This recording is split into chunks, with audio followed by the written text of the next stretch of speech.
pandemic pushed more people to use telehealth to see a doctor. And now, 1 year later, those virtual visits have only gotten more common. Alexa Liacco shows us how the technology is helping COVID patients ride out the illness in their own virtual hospitals. The pandemic gave us a whole new vocabulary. Almost everyone is ready to Zoom, social distancing is welcome, and N95s are a popular accessory.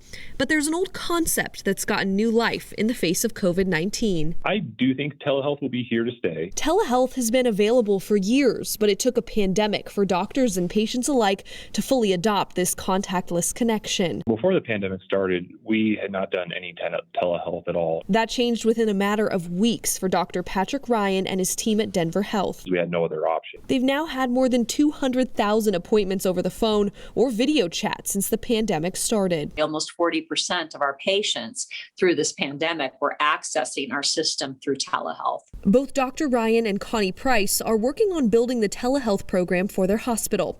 Once COVID-19 hit, they knew they had two big problems: keeping hospital beds open for COVID patients and making sure other patients could get care without coming into the office. Patients still have routine conditions such as diabetes, hypertension, heart failure, and those don't go away during a pandemic. Those appointments were the first to go online. Dr. Ryan started calling and video chatting patients every day. Today, we've served over 1,000 patients. But they didn't stop there.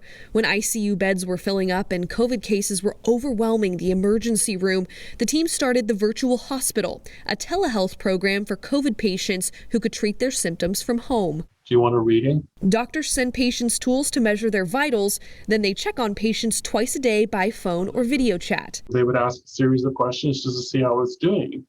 Because, I was sick, I was tired, fatigued, but I wasn't sick enough to be in the hospital. The telehealth program gave Dirk Vandervorst and his wife a plan while they had COVID-19. I knew I had to quarantine at home, and but I didn't really know how was I supposed to take care of myself? What should I do? Even through a screen, the doctors were able to give more than physical care to this father of four. The program really helped me to feel like I wasn't alone. For the hospital staff, it was a relief to keep patients out of crowded emergency rooms. That was critical in managing our surge. If we didn't have that program, we would have run out of beds. And even more importantly, the staff to take care of those patients. In helping this hospital during the worst of the pandemic, these doctors are now looking to the future, using telehealth to reach rural communities, low-income communities, and those without specialty care. I'm hoping we see through the use of telehealth, people will be more proactive in our healthcare. And in the end, it's better for your health, and it saves our system money if we catch things early. And with healthier communities and more efficient hospitals comes a better chance of one day living without the threat of COVID-19. For The Race, I'm Alexa Liacco. The race continues next.